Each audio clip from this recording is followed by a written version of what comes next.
안녕하세요. 저는 40살 주부입니다. 저는 태어났을 때부터 북적이는 여자들 틈에서 자랐어요. 외할머니가 이모들을 7이나 낳으시는 바람에 저희 엄마도 여자 자매들과 북적이시며 자라셨고, 이모들이 다들 결혼하셔서 아이들을 낳았는데 7 중 5이나 딸 자식만 낳는 바람에 외가 식구들이 모이면 여성 전용 사우나라도 온 듯이 여기저기서 높은 옥타브의 웃음소리들과 말소리들이 끊이질 않았어요. 저는 그런 집안의 막내딸이었던 엄마 밑에서 둘째 딸로 태어났습니다. 저희 엄마도 딸들만 셋을 낳으셨죠.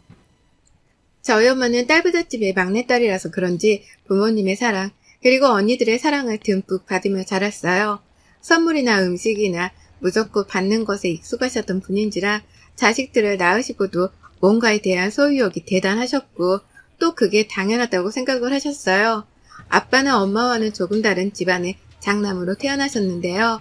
철부지없던 엄마와는 달리 동생들에게 했던 것처럼 주변 사람들에게 뭐 하나라도 더 나눠주려는 게 익숙하셨고, 또 그로 인해 행복해하는 분이셨어요. 누가 나쁘고 더 착하다는 걸 말하는 게 아니라 두 분이 성격이 태어나면서 길들여진 환경 때문에 천차만별로 달랐다는 것을 말씀드리는 겁니다. 아무튼 저는 그런 부모님 사이에 태어나 각 부모님들을 똑 닮아 서로 달라도 너무 다른 두 자매들 사이에 낑긴 둘째였는데요. 3살 더 어린 언니는 제게 늘 어른 같고 무서운 존재였지만 아빠를 닮아서 동생이라고 늘 밖에서 챙겨주고 자기 것을 나눠주며 보살펴주는 츤데레 같은 사람이었어요. 반면 1살 더 어린 여동생은 뭐라도 하나 더 챙기기 위해서 자지러지며 우는 건 일도 아니었고, 엄마 판박이라는 소리를 이모들과 외할머니로부터 자주 들을 만큼 욕심이 대단했죠. 이렇게 자매들이 한 명씩 부모를 닮았는데 저는 어디서 주워온 자식인지 아무도 닮지 않고, 아니 오히려 반반씩 섞어 나서는 가지고 싶어도 누굴 나눠줘야 하나 싶어 혼자 내적 고민을 하다 내 거라 우기고 싶은데도 딴 사람 배려를 또 해줘야 한다며 혼자 웃었다가 화났다가 하면서 누가 보면 이중인격이라고 생각할 만큼 가지고 있는 특징이 애매했어요. 천만 다행인 것은 그대로 사회생활을 시작했다면 꼼짝없이 어디서 사람들의 미움을 받았을 텐데, 다행히도 자매들 덕분에 집안에서 사회생활을 좀 일찍 배우게 되었죠. 막내가 교복 입고 머리가 크며 언니한테 대들어대는 바람에 정말 한동안 자매들 사이에서 싸우지 않는 날이 없었습니다. 매일같이 싸우대는 언니와 막내를 말리느라 중간에서 등골이 터지는 기분이었어요. 지금이야 다들 결혼하고 아이 낳으며 철이 들어 친하게 지내고 있지만 어릴 적만 해도 저는 자매들 싸우는 꼴이 보기 싫어서 집에 들어가기가 너무 싫을 정도였어요. 공부도 지질이 못했는데 집에서 독립을 일찍 하려고 죽어라 공부해서 서울 안에 한 대학이 들어갔고, 자매들 중에서는 시집도 제일 먼저 갔죠. 대학 때부터 CC였던 남편은 집이 서울이었던지라 제가 학생 때부터 자주 시댁에 들락날락 거렸습니다. 본가가 멀어 갔다가 오기 애매한 휴일이나 주말이면 시부모님이 그때부터 저를 챙겨주신다고 자주 집으로 불러주셔서 함께 식사를 하고 얘기를 많이 나누며 오래도록 친하게 지내왔죠. 남편은 저와는 정반대로 남자 형제들만 둘이 더 있는데요. 삼형제를 키워내신 시어머니는 유독 여자친구를 집으로 데려오고 서스럼 없이 인사를 시켜주던 둘째 아들 덕분에 처음으로 남의 집 딸을 집에서 맞이해 보셨고, 그 때문인지 저를 유독 딸처럼 예뻐해 주셨답니다. 저도 저를 좋아해 주시는 어머님이 좋아서 남편한테 연락도 않고 먼저 찾아가 인사를 드리고 밖에서 단둘이 밥을 먹었던 적도 많았고요. 그렇게 자연스레 어른들의 축복을 받으며 남편과 결혼까지 빨리 하게 되었어요. 오빠라고 잘 따랐고, 큰 아주버님은 저희가 결혼을 하고서 한참이 지난 5년 후에야 저와 동갑인 여자분과 결혼을 하셨습니다. 저와 나이는 같았지만 족보로 따지면 형님이시기 때문에 저는 당연히 첫 만남부터 존댓말을 썼고, 형님도 먼저 예의를 갖춰주는 제가 믿지 않으셨는지 서로 맞존대를 하며 동서라고 불러주셨어요. 시부모님도 아주버님도 너무 좋은 분들이신데 형님마저도 좋은 사람을 맞이하게 되었다며 저는 대신 우리 시댁이 참 좋았습니다. 어릴 적에 그렇게 싸웠던 것을 보상받기라도 하듯이 새 가족들과의 사이는 너무나 만족스러웠어요. 하지만 그렇게 평화롭기만 해 보이던 저희 시댁에 돌덩이 하나가 생기고 말았습니다. 잔잔한 물결에 떨어져 거센 물결과 파도를 일으키는 엄청난 돌덩이요. 바로 막내 도련님이 결혼하겠다고 데려온 동서였습니다. 막내 도련님이 클럽에서 만나 번호를 따며 사귀게 되었다는 동서는 저와 형님보다도 나이가 3살이나 더 많은 연상녀였어요. 딱 봐도 성형을 했는지 눈꺼풀이 짙고 코에 분필 하나가 들어가 있는 게 잘 노는 언니 같다 싶었죠. 하지만 저도 눈을 찝었고 성형은 본인 의지에 따르는 자유라 생각했기에 그건 큰 문제가 되지 않았습니다. 오히려 예쁜 동서가 생겨서 여자 대 여자로서 친해지고 싶다는 생각이 들었었죠. 둘째로 태어나 싸움하는 집안에서 자란 저의 본능적인 자세였다고나 할까요? 하지만 저와는 달리 큰 형님은 다른 생각이셨나 봅니다. 처음 동서가 결혼 전 집안에 인사를 드리러 왔을 때부터 본인보다 나이가 많다는 이유로 약간의 경계를 하시는 듯 했어요. 거기다가 키도 훨 크고 예쁘기까지 하니 형님은 약간의 기싸움을 먼저 시전하라는 듯 보이기도 했고요. 그러다가 결정적으로 시어머니께서 족보 정리를 해야겠다며 결혼하면 어찌되었든 형님은 형님이니까 나이가 어리더라도 존댓말을 써야 한다고 동서에게 당부를 했고 동서는 알겠다고 대답을 했는데요. 정작 결혼을 하고 나서 처음 시댁에 온 식구가 모였을 때 그만 동서가 형님께 말을 놓아버린 것입니다.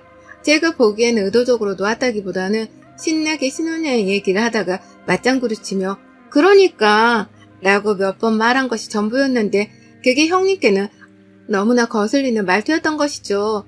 그로 인해 동서가 시집 온 첫날부터 잠잠하던 시댁에는 피바람이 불기 시작했습니다. 아주 진한 피바람이요. 동서가 시집 오고 지난 10년간 시댁에는 끊임없는 며느리들 간의 기싸움으로 날이 서 있었어요. 형님은 의도적으로 동서 길을 즐기겠다고 성형 얘기를 꼬집고 동서하며 제가 봐도 기분 나쁘게 말을 놓곤 했고 무엇보다 가장 큰 형님이신데도 어떨 땐 고의적으로 동서가 집안일에 더 책임을 지도록 시댁에 가장 늦게 도착을 하거나 가장 일찍 시댁을 나서면서 꼭 동서에게 시댁 잘 모시라는 말을 던지곤 했어요. 모든 가족들 앞에서 말입니다.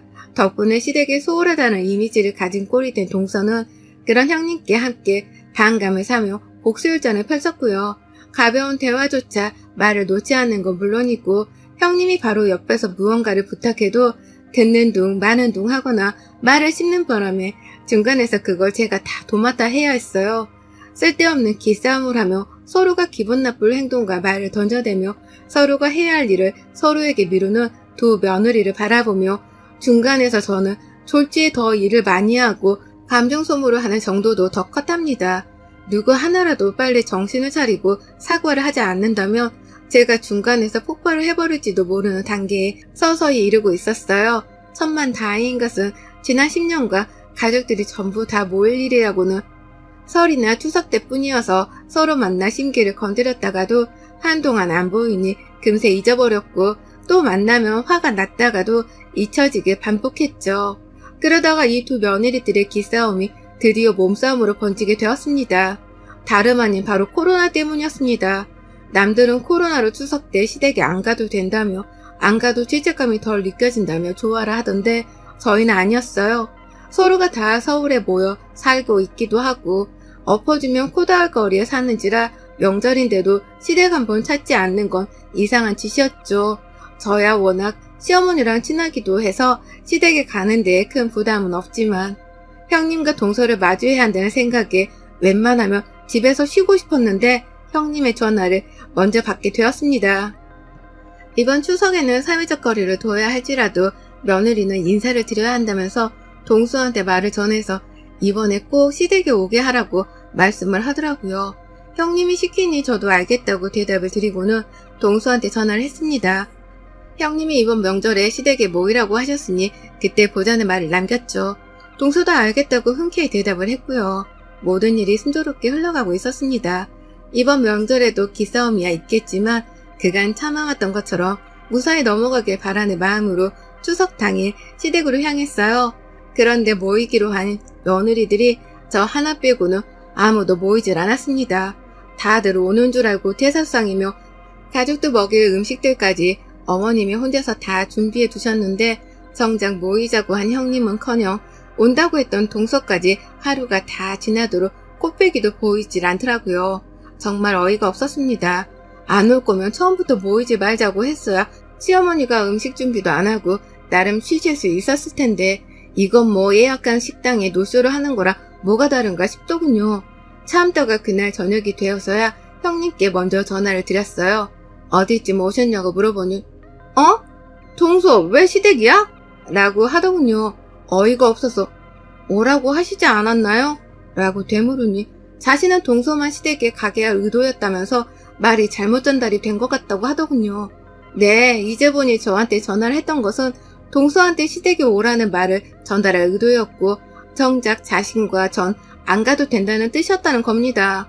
화딱지가 열리려는 걸 겨우 진정한 채 동서한테 전화를 했어요. 그러자 동서가 그러더군요. 제 말뜻을 눈치를 챘다고 형님이 시켜서 나 혼자 시댁에 가게 하려는 게 아니었냐면서 자신은 집에 있을 거라는 말과 함께 전화를 끊더군요. 이것들을 정말 한 대씩 후려쳐주고 싶었습니다. 서로 기싸움을 할 거면 지들끼리 전화를 해서 지들끼리 시댁에 갈지 말지를 결정하고 싸우고 토라지면 될 것을 왜 중간에 있는 저한테 말을 전달하라고 해서 중간에서 난처하게 만드는 건지 생각할수록 열이 받더라고요. 그런 와중에 동서는 저까지 형님과 한편이라며 제 말을 처음부터 왜곡해서 해석을 해버렸고요. 그간 투여자 눈치를 보느라 참고 지켜보기만 했더니 아주 저를 호구 아니면 박주로 알고 있는 우리 집 며느리들의 환멸을 느끼기 시작하려던 그때 제 눈에는 시어머니가 혼자서 준비해두신 많은 양의 음식들이 들어왔습니다. 형님네 가족 그리고 동선의 가족들 것까지 속히 8인분이 더 되는 음식을 홀로 만드시며 기다리고 계셨을 어머님 생각에 분노가 치밀어 올랐어요. 다음날 아침이 되어 당장에 두 사람에게 전화를 걸었어요. 어머님께서 음식을 많이 만들어 놓으셨다고 조금이라도 가져가라고 전화를 돌렸어요. 물론 전화를 할 당시에 서로가 오지 않았다는 말을 전하며 마주칠 일이 없다는 듯 흘렸고요. 가져갈 음식이 있다는 말을 듣고는 서로가 없는 걸 확인하고 오겠다는 형님과 동서를 기다리니 얼마 지나지 않아 바로 옆 동네에 살고 계신 형님이 먼저 도착하셨어요. 막내 도련님은 끝까지 와이프 말만 듣고는 안 오려고 했다가 저희 남편이 한 소리를 하는 바람에 그제서야 잠깐 오겠다고 했고요. 두 사람은 그렇게 졸지에 다시 시댁에 모이게 되었습니다. 서로 얼굴을 안 보려다가 마주친 두 사람은 기분이 나쁜 표정을 먼저 지었고 그 와중에 나이가 많은 동서가 먼저 시비를 걸고야 말았어요. 먼저 와있던 형님이 자신의 얼굴을 보자마자 재수가 없다는 뉘앙스를 풍기며 뭐라 궁시렁거렸는데 동서는 그게 욕이었다며 먼저 따지기 시작한 거죠. 너 뭐라 그랬냐며 순식간에 반말로 따지기 시작한 동서의 태도에 형님은 형님대로 이게 또 반말을 짓거린다며 시부모님 앞인데도 열이 받아 음식을 챙겨 담느라 들고 있던 플라스틱 나갯락을 동서 앞으로 던져버렸고 하필 그게 동서의 엄지발가락에 정통을 하는 바람에 동서는 아프다며 주저앉아 씩씩댔다 욕을 해버렸고 두 사람은 동시에 서로를 향해 달려들었어요. 불과 1초, 2초도 안 되는 사이에 두 사람이 서로의 머리끄댕이를 잡아당기며 세상 오만 욕을 다 짓거리며 서로에게 퍼붓기 시작했습니다.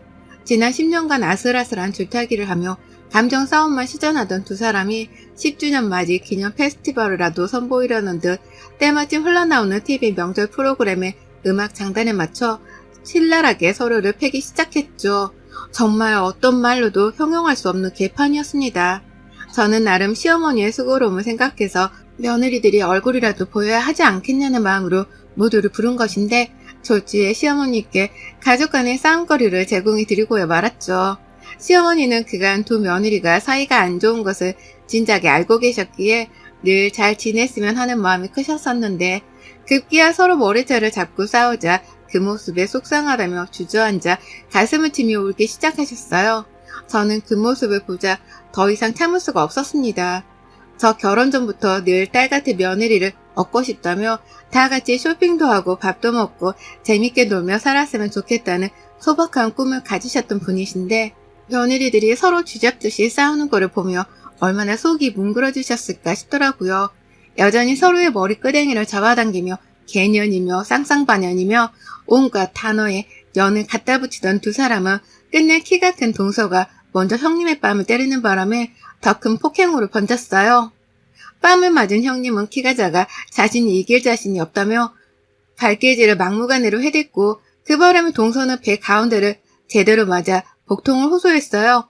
졸지에 옆에서 지켜보고 있던 도련님과 아주버님까지 자기 와이프 지키겠다고 나섰다가 싸움을 말리기는커녕 서로의 배우자를 향해 뭐 이런 X가 다 있냐며 손찌검을 하려 했고, 그 바람에 저와 남편은 또다시 싸우는 두 사람 사이에서 말리는 중재자가 되어야 했습니다. 하지만 이번만큼은 말리는 척만 할 뿐 진짜로 말리지 않았어요. 오히려 모두가 힘이 딸려 폭행이며 폭언이며 그만둘 때까지 지켜만 봤습니다. 어디 누가 이기냐고 정말로 팔짱을 낀 채 지켜봤어요. 그러자 체격이 딸려 당하고 있던 형님이 싸우다 말고 지켜보는 저를 발견하시곤 너 안 말리고 뭐하냐며 뜬금없는 저한테 화를 내더라고요. 뭐 저런 게 다 있냐며 너가 불러서 이 지경이 된 거 아니냐며 하다하다 이젠 가만히 있던 저를 향해 시비를 걸기 시작하셨어요. 형님이 한번 제 탓을 하자 동서까지도 싸움을 그만하고 싶은지 저를 향해 큰 소리를 치며 분명 형님은 안 온다고 하질 않았냐며 왜 우릴 불러서 이 사단을 만들었냐며 호통을 치더라고요. 졸지에 모두를 불러내 원인 제공을 한 당사자가 되어버린 저, 순간 인연들을 조져야겠더라고요. 수십 년의 언니와 여동생 틈에서 싸움을 말리며 커온 저입니다. 별 가짜치도 않은 일들 때문에 서로 쥐잡듯이 싸우고 개패는 자매들을 보며 하루도 쉬지 않고 두 사람을 화해하려고 잘 지내게 하려고 노력을 해왔던 저입니다. 그러고 사는 게 지겹다며 공부도 하고 독립도 하고 결혼도 일찍 해서 시집왔건만 형님과 동서 때문에 이건 뭐 자매들 싸움 지켜볼 때보다 더 피말리고 스트레스를 받으며 살았네요.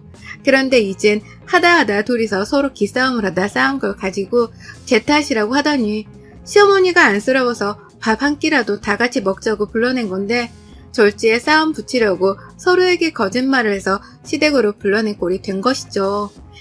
이젠 참지 않아도 되겠다 싶더군요. 10년이면 많이도 참았다는 생각이 들었습니다. 곧장 손 하나로 서로의 머리끄댕이를 여전히 잡아당기고 있는 형님과 동서에게로 달려갔어요. 그리고는 이것들이 제 언니와 여동생이라는 생각으로 머리칼을 앙칼지게 잡아내고 미친듯이 휘젓기 시작했습니다.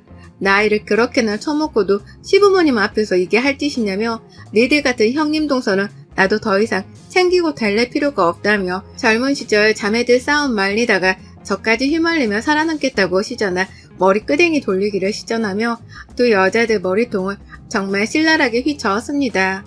제가 어린 시절부터 단련한 시간이 있었기 때문에 체력도 꽤나 튼튼했거든요. 제 아무리 키가 컸던 동서라도 제 힘엔 어림도 없더라고요. 졸지에 서로의 머리카락을 잡고 있다가 제 손을 뿌리치려고 안달이 난 두 사람은 제가 한 번에 두 사람이 퍽 소리가 나도록 서로 박치기 시켜버리며 현관 시멘트 바닥으로 던져버리자 서로 몸이 뒤엉키며 캬 하고 비명을 지르다 엎어졌어요. 그만한 괴력이 어디서 나왔는지 놀라 당황하며 저를 쳐다보던 시부모님과 아주버님 그리고 도련님은 얼어붙어서 저를 바라보기만 하셨고요. 그런 남편의 형제들 앞에서 한 번 더 소리를 질렀습니다. 마누라 간수 똑바로 하라고 말입니다. 당신들 부모님이 자식 기다린다고 뼈 빠지게 음식을 해놓은 거 안 보이냐고. 이 나이 되도록 며느리들 기싸움에 눈치를 보고 사셔야 하냐며 삿대질을 해대며 싹수 없는 것들이라고 욕을 해대니 가장 먼저 큰 아주버님이 부모님을 향해 죄송하다고 무릎을 꿇고 싹싹 빌더군요. 와이프 간수를 잘 못했다고 자식 노릇을 못해서 죄송하다고 말이죠. 그 바람에 옆에서 저와 둘째 형의 눈치를 봤던 도령님께서도 자신이 결혼을 잘못한 것 같다면서 급기야 애지중지하던 자기 와이프 탓을 해대며 형 옆으로가 함께 무릎 꿇고 싹싹 빌기 시작했고요. 눈치가 빠른 형님께서 집에 가면 남편한테 꼼짝없이 욕을 먹게 생겼다고 생각하셨는지 동서를 밀쳐내고 남편 옆에 앉아서는 죄송하다고 사죄를 했고요. 그 바람에 동서 또한 이대로 가다간 자기 혼자 싸가지 없는 며느리로 독박 쓸 거라 생각했는지 후다닥 달려와 시부모님께 용서를 구했습니다.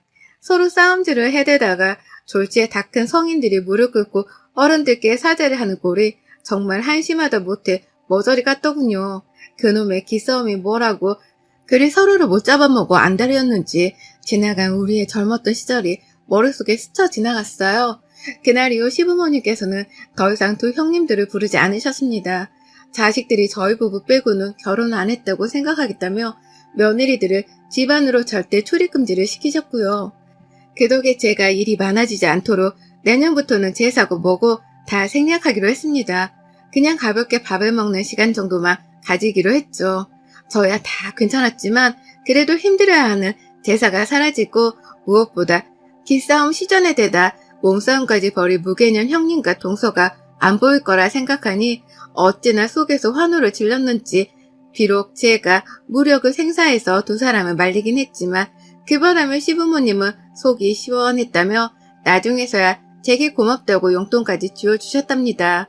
제가 자매들 팀에서 자라느라 힘이 좀 남달랐다는 것을 알고 있던 남편도 제가 슈퍼우먼인 줄 알았다며 정리해줘서 고맙다며 신용카드 한 장을 살림에 보태쓰라며 선물로 줬고요. 졸지의 며느리들 사이에서 서열 1위가 된 저는 앞으로도 서열 정리를 위해 혹여나 두 사람 간의 싸움이 일어났다고 하면 출동해서 과감히 무력을 행사해볼까 합니다. 물론 그럴 일 없이 제 눈에 영영 안 보이면 더 좋을 것 같고요. 여러분의 생각은 댓글로 남겨주세요. 오늘도 시청해주셔서 정말 감사합니다.